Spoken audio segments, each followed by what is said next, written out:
Question number अगर 13, 13 की बात करोगे, तो क्वेश्चन नंबर 13 है कि which of the following pair can not exist together. कह रहा है कि which of the following pair can not exist together. तो यहाँ पे ये चारों ऑप्शन में से ऐसा कौन सा पेयर है जो कि एक साथ एग्जिस्ट नहीं कर सकता, है ना। तो यहाँ पे अगर बी वाले का देखोगे तो बी वाले के केस में कुछ है। क्या है बी वाले केस में? कि एक है आपका सोडियम हाइड्रोक्साइड, है ना, और एक है आपका सोडियम बाइसल्फेट। सोडियम बाइसल्फेट, अच्छा, sodium hydroxide is a base, और बेस जो होते हैं वो वाटर में डिजोल्व होकर क्या देते हैं, हाइड्रोक्साइड आयन। और यहाँ पे देखोगे अगर इसका डिसोसिएशन होगा वाटर में, तो यहाँ पे बनेगा HSO4 पे वो निगेटिव चार्ज, यानी ये बाइसल्फेट का जो स्ट्रक्चर होगा वह कुछ इस तरीके से होगा, कुछ इस तरीके से होगा। ये जो हाइड्रोक्साइड आयन है क्या करेगा, यहाँ से प्रोटॉन को एक्सेप्ट कर लेगा, क्योंकि दिस इज बेस, और बेस का काम क्या होता है, प्रोटॉन को रिमूव कर लेना। प्रोटॉन को क्या कर लेता है, एक्सेप्ट कर लेगा आपका हाइड्रोक्साइड आयन। ये वाली आई बॉन्ड टूट जाएगा, और ये बॉन्ड आपका यहाँ पे, इस बॉन्ड की इलेक्ट्रॉन डेंसिटी कहाँ पे शिफ्ट हो जाएगी, इस ऑक्सीजन पे, और ये आपका बन जाएगा सल्फेट आयन। ठीक है, और ये आपका OH और H मिलकर क्या बन जाएगा, H2। क्या बन जाएगा, H2, है ना। तो यानी सोडियम हाइड्रोक्साइड और सोडियम बाइसल्फेट एक साथ एग्जिस्ट नहीं कर सकते। नहीं, सही आंसर कौन सा होगा, 13 का बी। बाकी सब एक साथ एग्जिस्ट कर सकते हैं।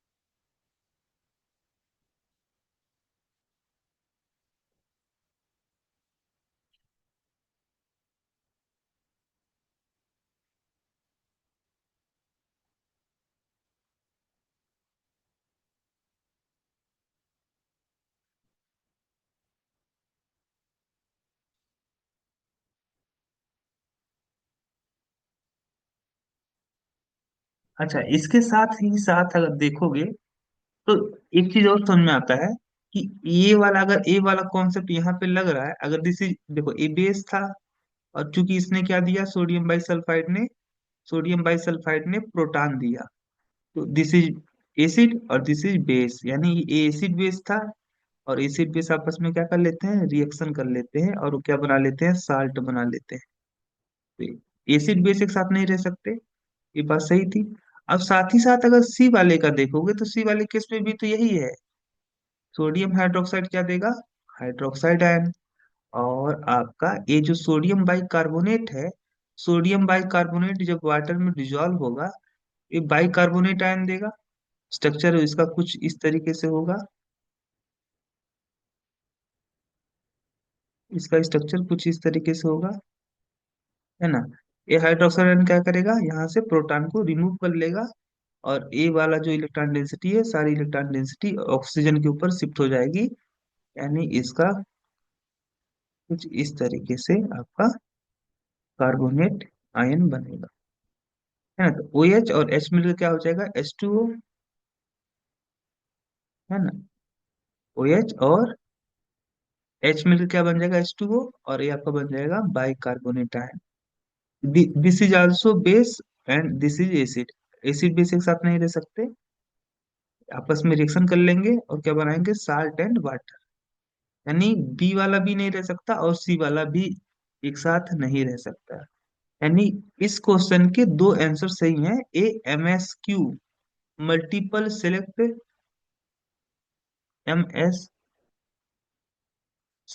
MSCQ multiple select choice question आपका है।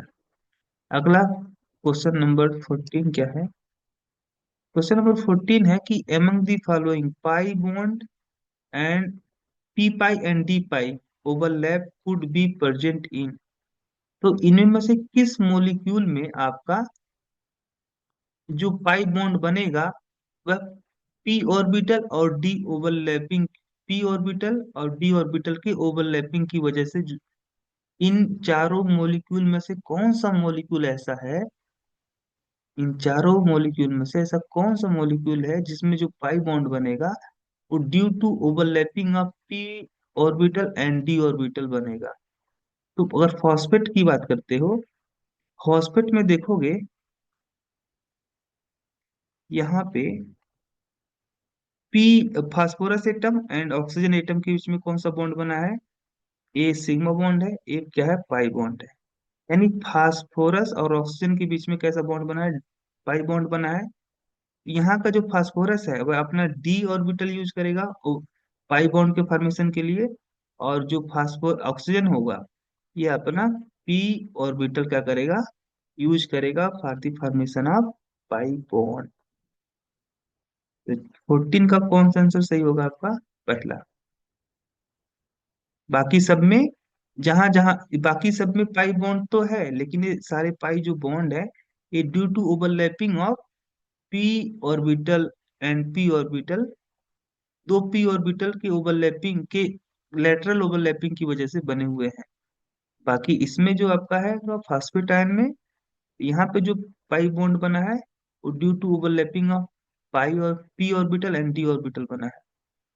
अगला क्वेश्चन है, इनकरेक्ट स्टेटमेंट क्या है आपका। तो इनकरेक्ट स्टेटमेंट क्या है आपका, इनकरेक्ट स्टेटमेंट क्या है आपका,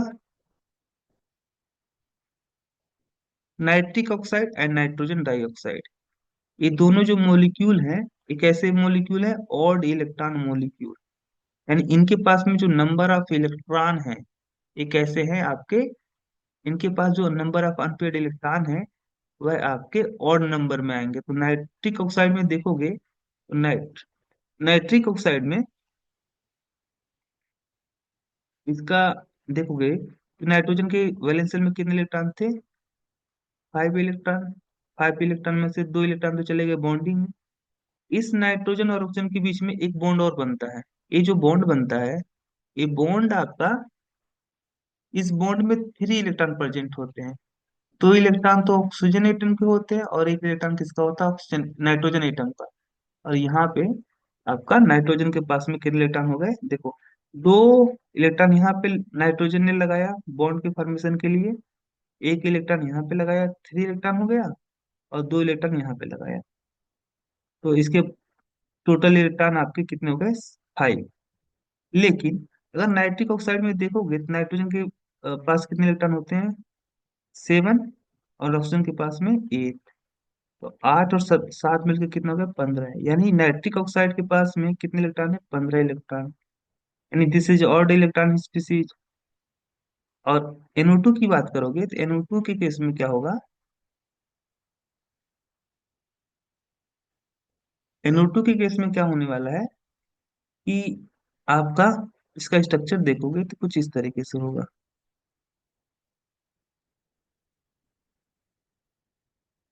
है ना। कुछ इसका स्ट्रक्चर किस तरीके से होने वाला है, इस तरीके से, इस तरीके से। या इसका रिजोनेंस हाइब्रिड बनाओगे तो कुछ इस तरीके से बनेगा।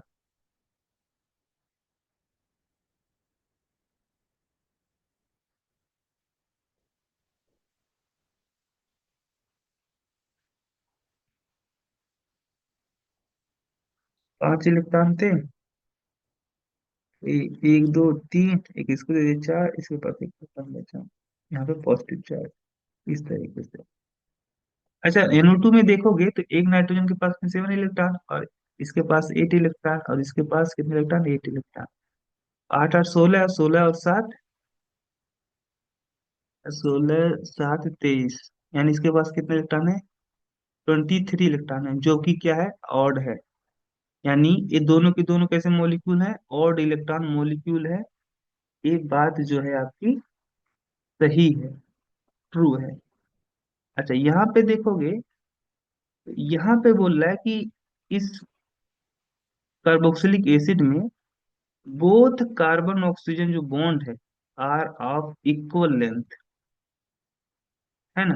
तो इक्वल लेंथ क्या, इनमें आपका यहाँ पे देखोगे एक आपका कार्बन और ऑक्सीजन के बीच में बॉन्ड, एक एक एक ए बॉन्ड बन रहा है, और एक ए बॉन्ड बन रहा है, यानी दो टाइप के, अरे दो बॉन्ड है बिटवीन कार्बन एंड ऑक्सीजन। लेकिन दोनों जो बॉन्ड लेंथ होगा वह इक्वल नहीं होगा, क्यों? क्योंकि अगर कार्बोक्सिलिक एसिड में देखोगे, यहाँ पे ऑक्सीजन के पास में क्या है, लोन पेयर है। तो अगर ए लोन पेयर है यहाँ पे रेजोनेंस में जाता है, तो एक पाई बॉन्ड यहाँ पे शिफ्ट हो जाएगा।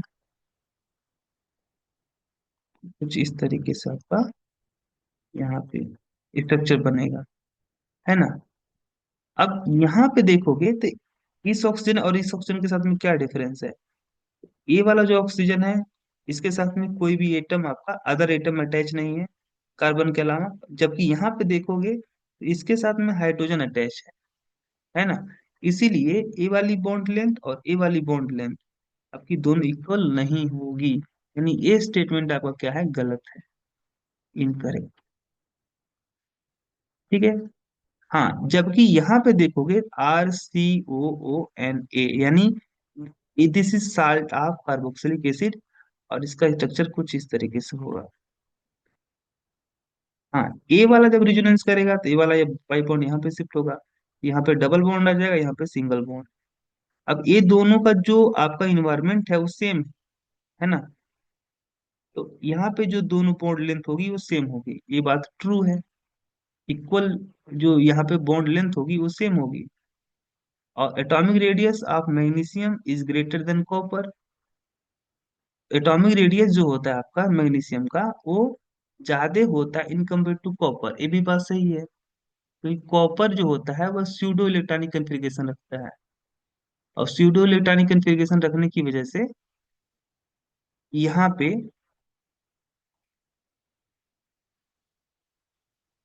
ये जो कॉपर होता है, कॉपर का रेडियस क्या होगा, कम होगा।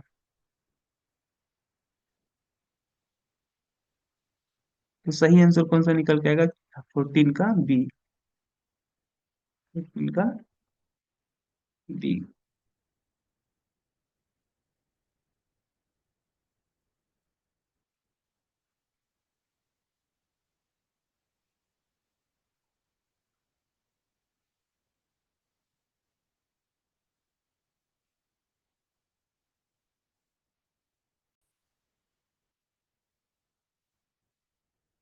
अगला क्वेश्चन आपका है, 15 तो हो चुका था, 16। क्वेश्चन नंबर 16 है कि which is iso electronic with nitrosonium ion. तो नाइट्रोसोनियम आयन में देखोगे, नाइट्रोजन के पास में 7 इलेक्ट्रॉन, ऑक्सीजन के पास में 8 इलेक्ट्रॉन, 8 7 15 हो गया। और चूंकि इसके पास कैसा चार्ज है, 1 पॉजिटिव चार्ज, यानी इस नाइट्रिक ऑक्साइड मॉलिक्यूल ने एक इलेक्ट्रॉन लॉस कर दिया, तो -1। तो इसके पास टोटल नंबर ऑफ इलेक्ट्रॉन कितना है, 14। और यहाँ पे देखोगे तो नाइट्रोजन, एक नाइट्रोजन के पास में कितने इलेक्ट्रॉन होते हैं, 7।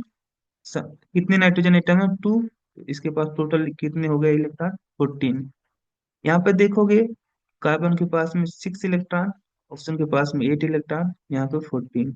यहाँ पे देखोगे तो एक नाइट्रोजन के पास में 7, तो यहाँ पे 2 एटम है नाइट्रोजन के, तो 7 × 2 और +8, तो 14 और 8 कितना हो गया आपका, 14 8 22। और यहाँ पे देखोगे तो एक नाइट्रोजन के पास में कितने इलेक्ट्रॉन, 7। और और फिर आपका 2 ऑक्सीजन एटम है, तो 2 × ऑक्सीजन के एटम की, ऑक्सीजन एटम के पास में कितने इलेक्ट्रॉन होते हैं, 8, -1।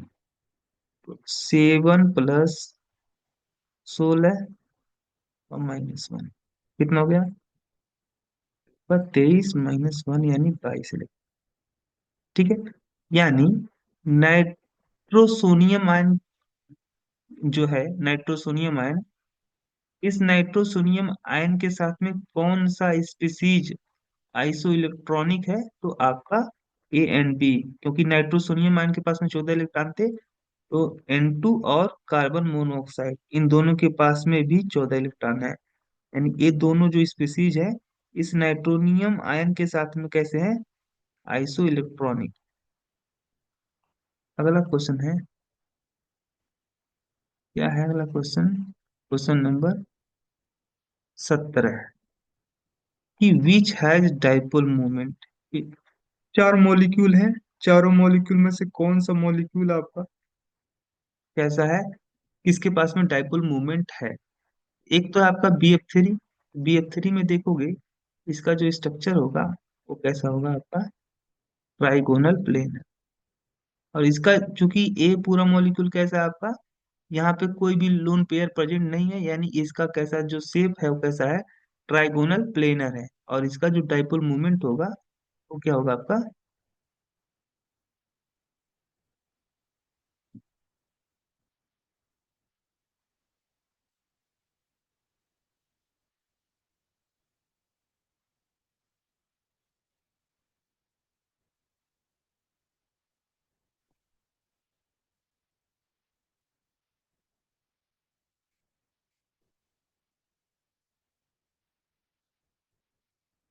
इसका जो डाइपोल मूवमेंट होगा बोरान ट्राइफ्लोराइड का वो क्या होगा आपका, जीरो होगा।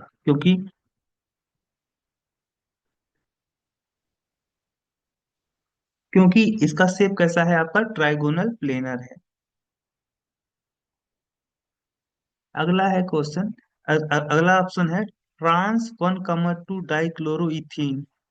तो डाइक्लोरोइथीन वो भी ट्रांस फॉर्म में, 1 और 2 पोजीशन पे क्या है आपका, क्लोरो है, वो भी ट्रांस पोजीशन में। तो एक क्लोरीन अगर इधर है तो दूसरा क्लोरीन कहाँ पे होगा, इस ऐसे, है ना,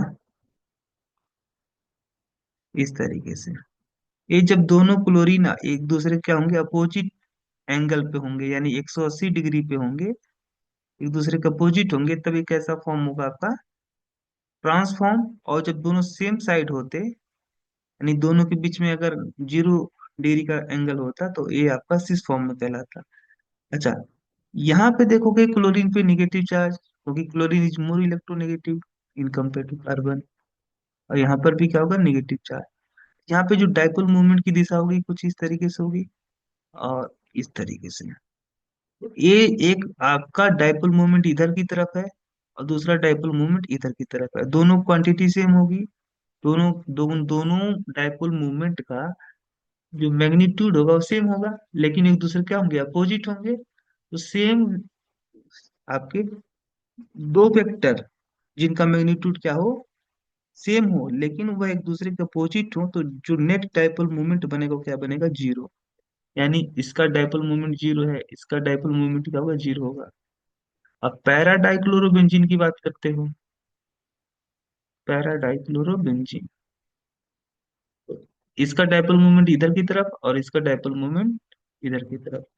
अब ये दोनों का भी मैग्नीट्यूड क्या है, सेम है, लेकिन अब डायरेक्शन कैसा है, अपोजिट है। इसका भी डाइपोल मूवमेंट क्या आएगा, जीरो आएगा। अगला है पैरा डाई मिथॉक्सी बेंजीन। देखिए, पैरा डाई मिथॉक्सी ऐसे बोल रहा है, इस तरीके से, पैराडाइज मिथॉक्सी बेंजीन कुछ इस तरीके से। तो जब ए वाला इसके पास में जो लोन पेयर है, जब इसका लोन पेयर यहाँ पे बेंजीन रिंग के साथ में रिजोनेंस में जाएगा, है ना, इस तरीके से, ये वाला बॉन्ड यहाँ पे आ जाएगा, है ना, ये वाला बॉन्ड यहाँ पे शिफ्ट होगा और ये वाला बॉन्ड यहाँ पे शिफ्ट होगा। तो यानी इसका जो स्ट्रक्चर बनेगा जो रिजोनेंस आफ्टर रिजोनेंस, वो ऐसे बनेगा, कुछ इस तरीके से। यहाँ पे निगेटिव चार्ज आएगा, ठीक है। इसका जो देखो यहाँ पे पॉजिटिव चार्ज, यहाँ पे निगेटिव चार्ज, तो इसका जो आपका, इसके यहाँ पे इस मॉलिक्यूल में जो डाइपोल मूवमेंट की दिशा होगी ऊपर से नीचे की तरफ होगी, यानी इसका नेट डाइपोल मूवमेंट जीरो नहीं होगा। नहीं, सही आंसर कौन सा आएगा आपका, 17 का ए। तो पैरा डाई मिथॉक्सी बेंजीन का नेट डाइपोल मूवमेंट क्या, जीरो नहीं होगा। अगला क्वेश्चन है कि विच इज ट्रू स्टेटमेंट। कौन सा स्टेटमेंट ट्रू है आपका, यहाँ पे आप पढ़िए, कौन सा स्टेटमेंट आपका ट्रू है। कह रहा है कि in PCl5 phosphorus atom is present in sp3 dehybridisation state. PCl5 में देखोगे PCl5 में आपका जो फास्फोरस होगा तो 5 बॉन्ड बनाएगा with chlorine atom, 5 sigma bond बनाएगा। यहाँ पे कोऑर्डिनेशन नंबर क्या होगा आपका? 5, है ना। कोऑर्डिनेशन नंबर क्या होगा आपका? 5 होगा, क्योंकि यहाँ पे कितने सिग्मा बॉन्ड बन रहे हैं आपके? जितने सिग्मा बॉन्ड बनेंगे उतना ही आपका क्या होगा? Coordination number. 5 कोऑर्डिनेशन नंबर से आपका जो हाइब्रिडाइजेशन होगा वो कौन सा हाइब्रिडाइजेशन होगा? sp3d, है ना। यहाँ पे ये जो sp3d हाइब्रिडाइजेशन है, यह 2 टाइप के हाइब्रिडाइजेशन से मिलके बना है। यानी यहाँ पे फास्फोरस जो होगा वह 2 टाइप के हाइब्रिडाइजेशन रखेगा। एक होगा आपका sp2 और एक होगा आपका कौन सा? pz dz², है ना। ये फास्फोरस जो एटम होगा 2 टाइप का हाइब्रिडेशन रखेगा। क्यों? क्योंकि यहाँ पे 2 टाइप के बॉन्ड एंगल प्रेजेंट है। ए जो बॉन्ड एंगल है 120 डिग्री का है, और ए वाला जो बॉन्ड एंगल है 90 डिग्री का है। तो 2 टाइप का हाइब्रिडेशन आपका फास्फोरस एटम रखेगा, है ना। तो वही बात कह रहा था कि यहाँ पे जो PCl5 में फास्फोरस पेंटाक्लोराइड में जो फास्फोरस एटम होगा वह किस हाइब्रिडेशन स्टेट में होगा? sp3d। ये बात सही है, दिस इज ट्रू। ये स्टेटमेंट क्या है आपका? लेकिन एक चीज और बोल रहा था आगे, all hybrid orbital are of equal energy. ये बात गलत है। ये बात क्या है? गलत है। क्यों? चलो ठीक है, इसने बोला कि जो फास्फोरस एटम होगा वह sp3d हाइब्रिडाइजेशन में होगा।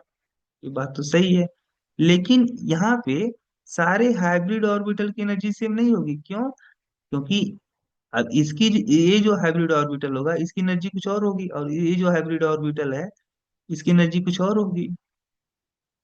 यहाँ पे बॉन्ड एंगल अलग अलग है। यहाँ पे 2 टाइप का इंटरमिक्सिंग हो रहा है। 2 टाइप के इंटरमिक्सिंग होने की वजह से 2 टाइप के हाइब्रिड ऑर्बिटल बन रहे हैं। तो दोनों की एनर्जी सेम तो नहीं होने वाली है ना। नहीं, सारे हाइब्रिड ऑर्बिटल की एनर्जी सेम नहीं होगी। ये बात गलत है, इनकरेक्ट है।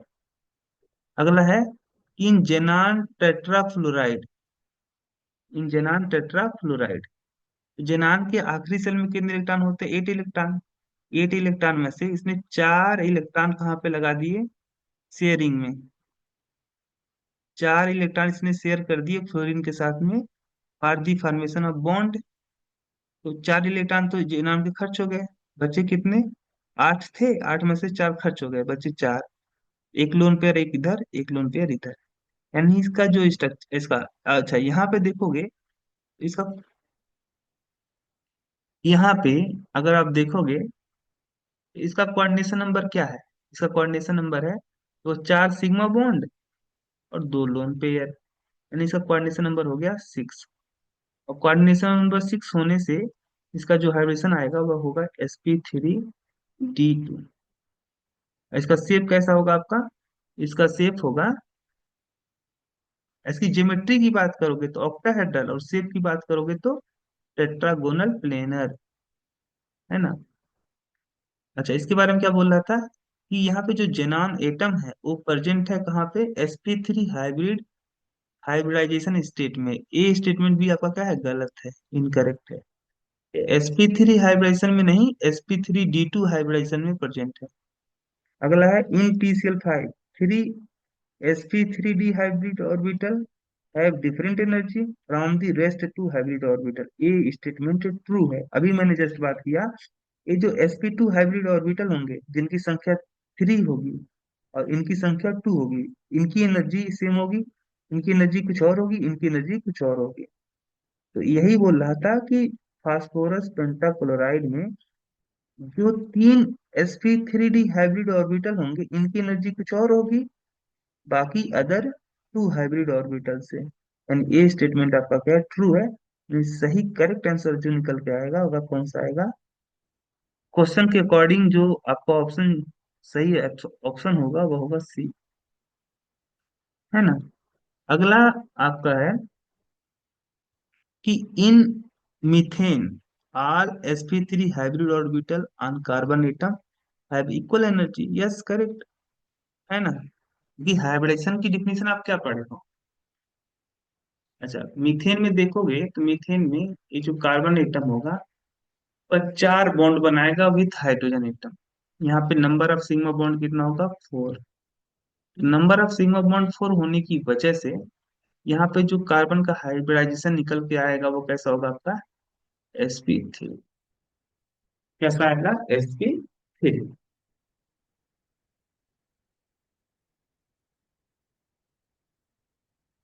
और यहाँ पे ये जितने भी आपके sp3 हाइब्रिड ऑर्बिटल होंगे, यहाँ पे sp3 हाइब्रिड ऑर्बिटल की संख्या कितनी होगी? 4।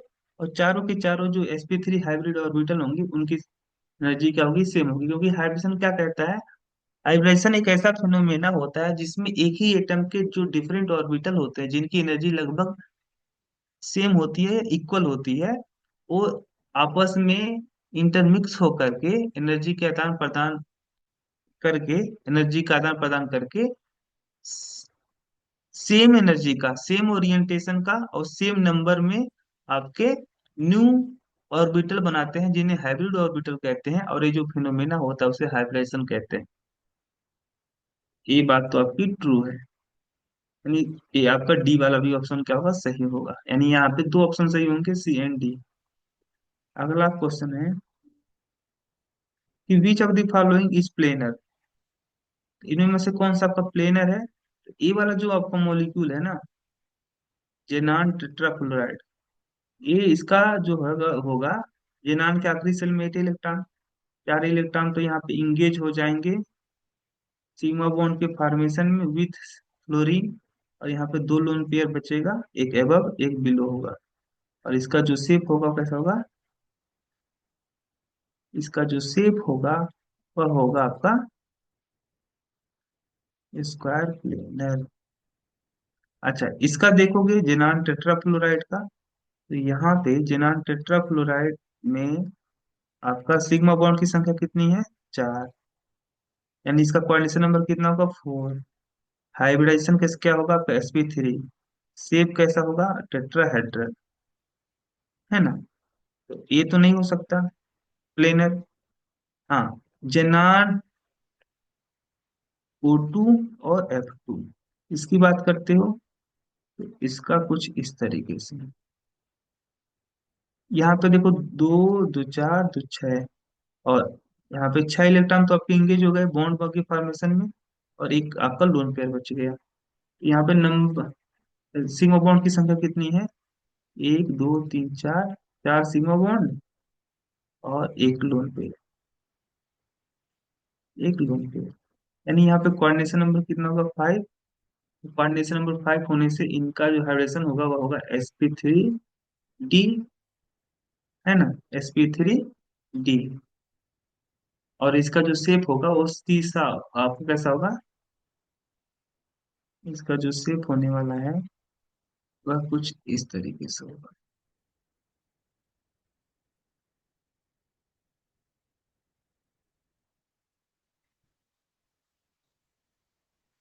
यहाँ पे फ्लोरीन, यहाँ पे ऑक्सीजन,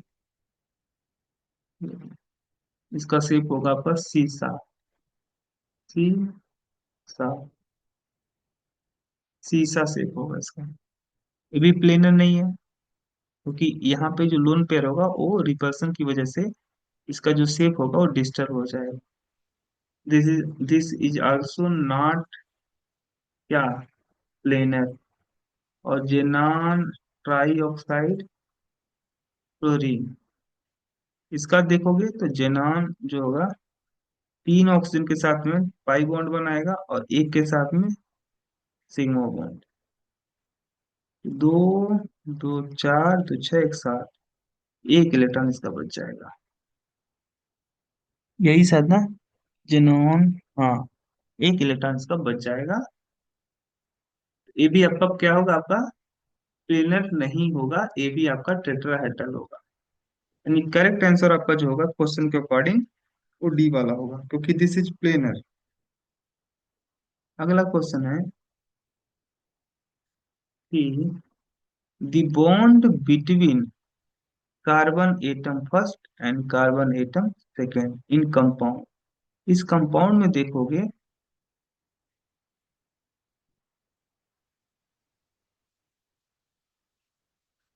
इस कंपाउंड में देखोगे, इस कंपाउंड में क्या होने वाला है।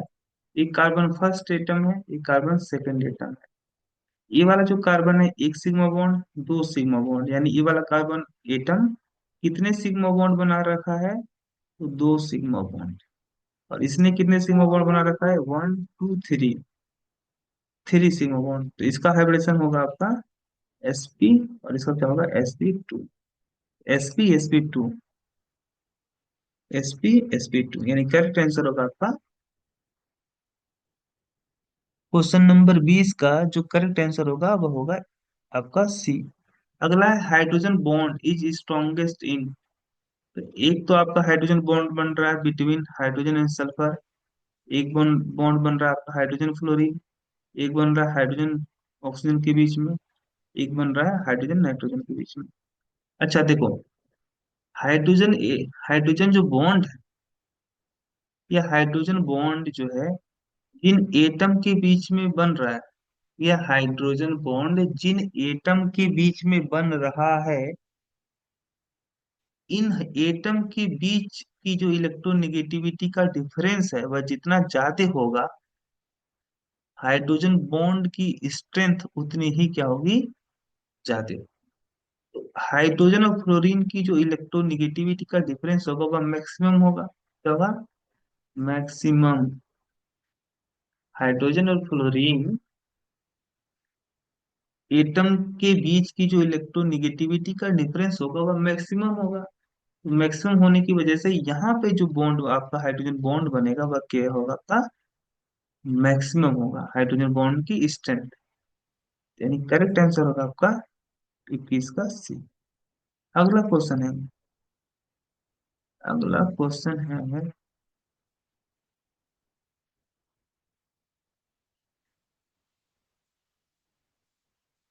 अगला क्वेश्चन क्या था, क्वेश्चन नंबर 22। क्वेश्चन नंबर 22 है कि hybridisation of carbon atom in carbon carbon single bond, structure कुछ इस तरीके से दिया है, इस तरीके से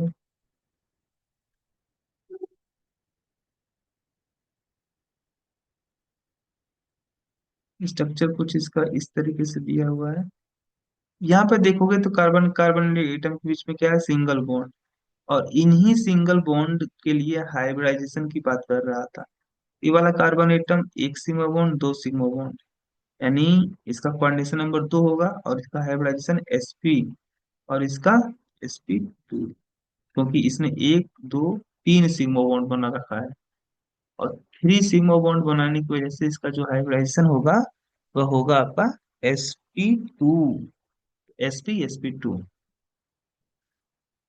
करेक्ट आंसर निकल के आया 22 का सी। अगला क्वेश्चन है कि cyanide and nitrogen molecule are isoelectronic, but in contrast to cyanide and N2 is chemically inert because of। अच्छा देखोगे तो साइनाइड आयन जिसका स्ट्रक्चर कुछ इस तरीके से है, और नाइट्रोजन मॉलिक्यूल, है ना, ये दोनों जो स्पीसीज है, ये दोनों ही क्या है, आइसो इलेक्ट्रॉनिक है। इनके इनके पास में इलेक्ट्रॉन की संख्या जो है वह इक्वल है, आइसो इलेक्ट्रॉनिक है। लेकिन जो साइनाइड आयन है और जो नाइट्रोजन है, ये दोनों क्या है, एक दूसरे केमिकली इनर्ट है। तो इनकी एक केमिकली इनर्ट क्यों है ना, in in contrast to cyanide ion reactive होता है, जबकि नाइट्रोजन जो होता है वह इनएक्टिव होता है, यानी ये जल्दी रिएक्शन नहीं करता, यह इनर्ट होता है, इनर्ट। ये इनर्ट इसलिए है, क्यों है, क्योंकि इनर्ट इसलिए है, अब इसको इसके इनर्टनेस को समझाने के लिए मुझे किस चीज का हेल्प लेना पड़ेगा, मुझे इसके इनर्टनेस को समझाने के लिए मोलिकुलर ऑर्बिटल थियरी एमओटी का सहारा लेना पड़ेगा। इसका सहारा लेना पड़ेगा मोलिकुलर ऑर्बिटल थ्योरी। वैसे भी देखोगे तो नाइट्रोजन में देखोगे, क्योंकि ये जो नाइट, यहाँ पे पहली बात तो कि जो बॉन्ड ऑर्डर है वो कितना है आपका, थ्री है। तो साइनाइड आयन का भी बॉन्ड ऑर्डर कितना था, थ्री था। इससे तो हम डिफाइन नहीं कर सकते। हमको पता है कि अगर बॉन्ड ऑर्डर ज्यादा होगा तो बॉन्ड को तोड़ने के लिए एनर्जी क्या होगी, ज्यादा लगेगी। और जितना ज्यादा एनर्जी लगेगा वो उतना ज्यादा इनर्ट होगा। चलो बस समझ में आती है। अच्छा, यहाँ पे देखोगे तो नाइट्रोजन नाइट्रोजन के बीच में बॉन्ड बन रहा है, यानी इस नाइट्रोजन के ऊपर कोई भी चार्ज नहीं होगा। क्यों? क्योंकि सेम एटम के बीच में बॉन्ड बन रहा है, यानी ये आपका कैसा होगा, नॉन पोलर मॉलिक्यूल होगा।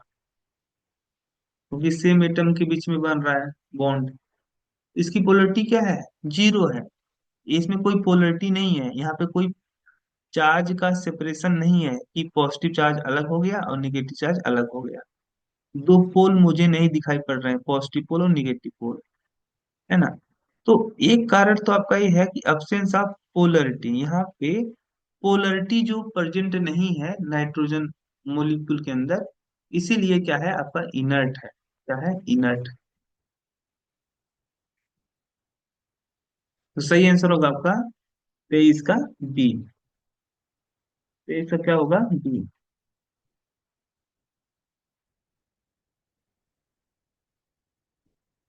इसका B। अगला क्वेश्चन है कि question number 14, which bond is most polar. कौन सा बॉन्ड मोस्ट पोलर है? तो देखोगे, एक बॉन्ड बन रहा है आपका क्लोरीन और फ्लोरीन के बीच में, दूसरा बॉन्ड बन रहा है ब्रोमीन और फ्लोरीन के बीच में, तीसरा बॉन्ड बन रहा है आयोडीन और फ्लोरीन के बीच में, और चौथा बन रहा है फ्लोरीन फ्लोरीन के बीच में। कह रहा मोस्ट पोलर, यानी जो चार्ज का सेपरेशन होगा किसमें सबसे ज्यादा होगा। तो मोस्ट पोलर बॉन्ड वो होगा, देखो, अगर मान लो दो एटम है ए एंड बी, और इनके बीच में क्या बन रहा है, बॉन्ड बन रहा है। ए एंड बी के बीच में क्या बन रहा है, बॉन्ड बन रहा है। ए और बी के बीच की जो इलेक्ट्रोनिगेटिविटी का डिफरेंस है, वह जितना ज्यादा होगा इलेक्ट्रोनिगेटिविटी का डिफरेंस, वह बॉन्ड उतना ही क्या होगा, ज्यादा पोलर होगा। बॉन्ड क्या होगा, उतना ही ज्यादा पोलर होगा।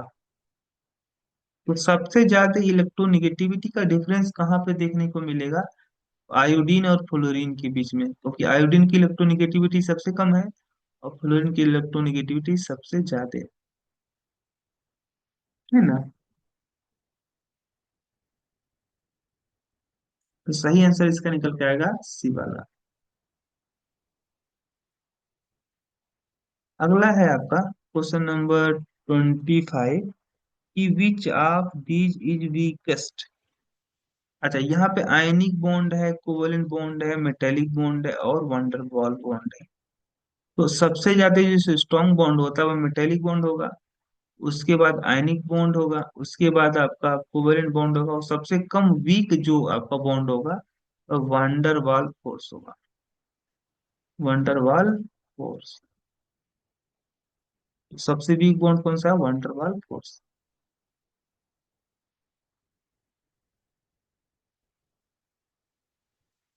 अगला क्वेश्चन है आपका क्वेश्चन नंबर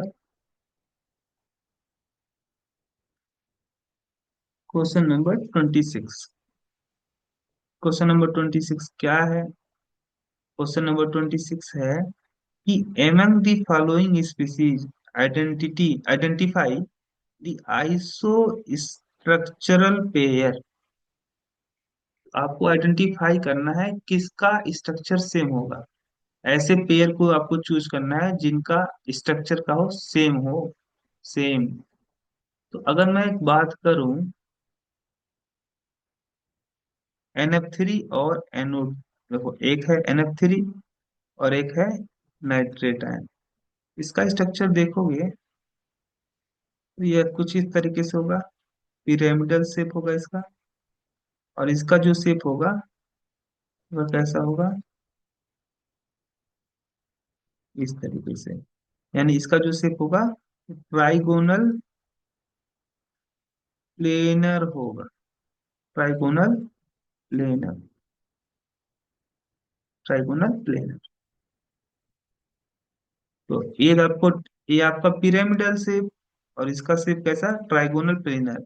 यानी ये आपका आइसो स्ट्रक्चरल पेयर नहीं।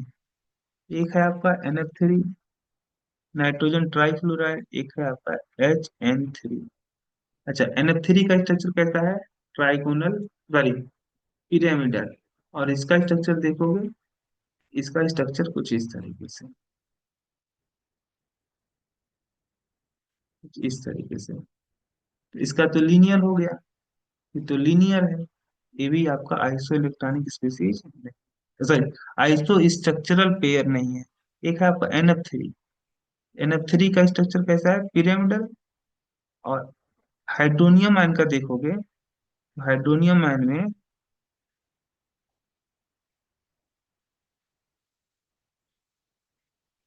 ऑक्सीजन के वैलेंस शेल में कितने इलेक्ट्रॉन थे, 6 इलेक्ट्रॉन। 6 में से 3 तो आपके कहाँ पे चले गए, बॉन्ड बनाने में। एक इसने तो लॉस कर दिया, तो 3 तो चले गए बॉन्ड बनाने में, एक इसने लॉस कर दिया, तो बचे कितने, 2। यहाँ पे इस तरीके से, है ना। और यहाँ पे देखोगे कोऑर्डिनेशन नंबर कितना होगा, 4। इसका जो शेप आएगा वह पिरामिडल आएगा। अच्छा, इसका इसका इसका भी देख लो, NO3 शेप ट्राइगोनल प्लेनर, और BF3 का भी ट्राइगोनल प्लेनर। यानी करेक्ट आंसर होगा आपका, ये दोनों पेयर आपके आइसो आइसो स्ट्रक्चरल होंगे, और ये दोनों पेयर भी क्या होंगे, आइसो स्ट्रक्चरल होंगे, है ना। अगला क्वेश्चन है आपका, क्वेश्चन नंबर 27।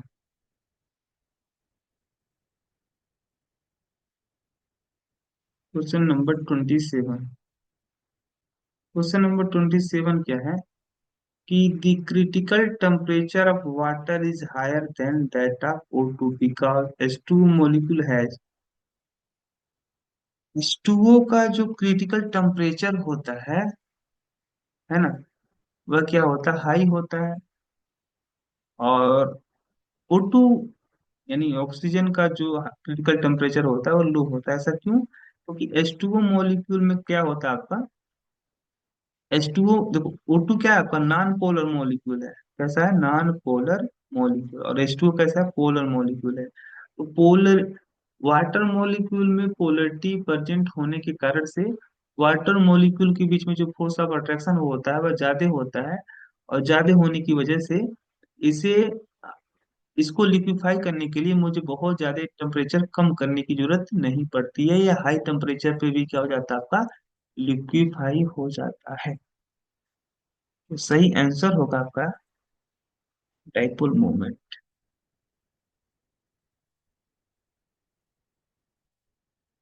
अच्छा, यहाँ पे देखोगे कह रहा कि हाइब्रिडाइजेशन, क्वेश्चन नंबर 28, कि hybridisation of atomic orbital of nitrogen in, एक तो आपका है ए, एक है आपका नाइट्रेट, और एक है आपका अमोनियम। यहाँ पे देखोगे, यहाँ पे नाइट्रोजन का जो हाइब्रिडेशन होगा वह कैसा होगा, sp। यहाँ पे जो हाइब्रिडेशन होगा वह sp2 होगा, और यहाँ पे sp3, sp sp2 sp3, sp sp2 sp3।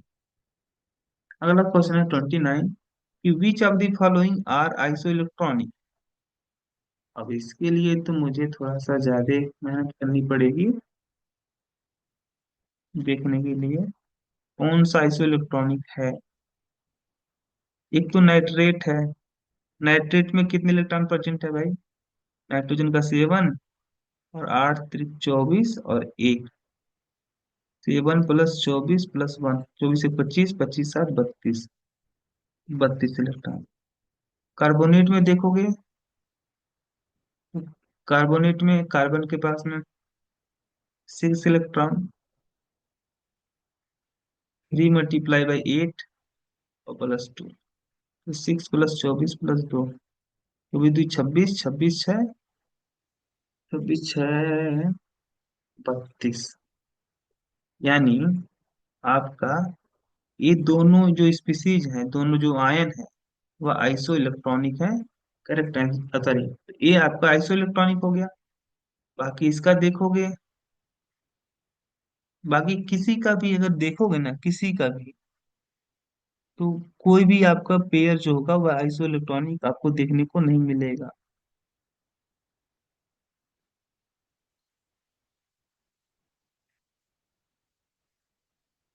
है ना? बाकी कोई भी पेयर आपका आइसो इलेक्ट्रॉनिक नहीं होगा। वो क्वेश्चन नंबर 30 की बात करते हो आप।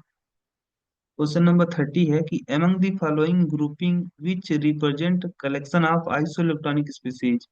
फिर वही बात आ गई, ये आइसोइलेक्ट्रॉनिक बताइए।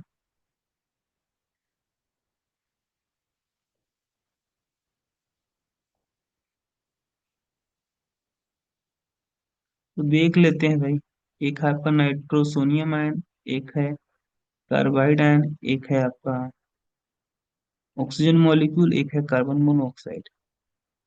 है ना? एक N2 भी है, और आपका क्या है, एक नाइट्रिक ऑक्साइड भी है, एक O2 पे -1 भी है, O2 पे -1 यानी सुपर ऑक्साइड आयन। एक साइनाइड भी है। है ना? देख लेते हैं। तो इसके पास में कितने इलेक्ट्रॉन? 16 है। इसके पास कितने? 8 और 7 अंदर है। इसके पास 14 इलेक्ट्रॉन। 8 से 14, सॉरी, इसके पास 14 इलेक्ट्रॉन। यहाँ पे देखो 12 तो 14। यहाँ पे देखोगे 8 7 15, एक 15 में से एक चला गया, 14। इसमें देखोगे 8 और 7 अंदर है। यहाँ पे देखोगे 16 एक 70 है। यहाँ पे देखोगे साइनाइड आयन में, तो साइनाइड आयन में कार्बन 6, नाइट्रोजन 7, 75 एक 14। 14 14 14 14। यानी आपका साइनाइड आयन हो गया, नाइट्रोसोनियम आयन हो गया, है ना, कार्बन मोनोऑक्साइड हो गया, और N2 हो गया। ये चारों क्या है आपके? Iso electronic. Cyanide, nitrosonium, carbon monoxide और C2। हाँ, C2 में कहाँ गया C2? ये C2 भी तो है। यानी करेक्ट जो आंसर आपका निकल के आएगा वो कौन सा होगा? सी वाला।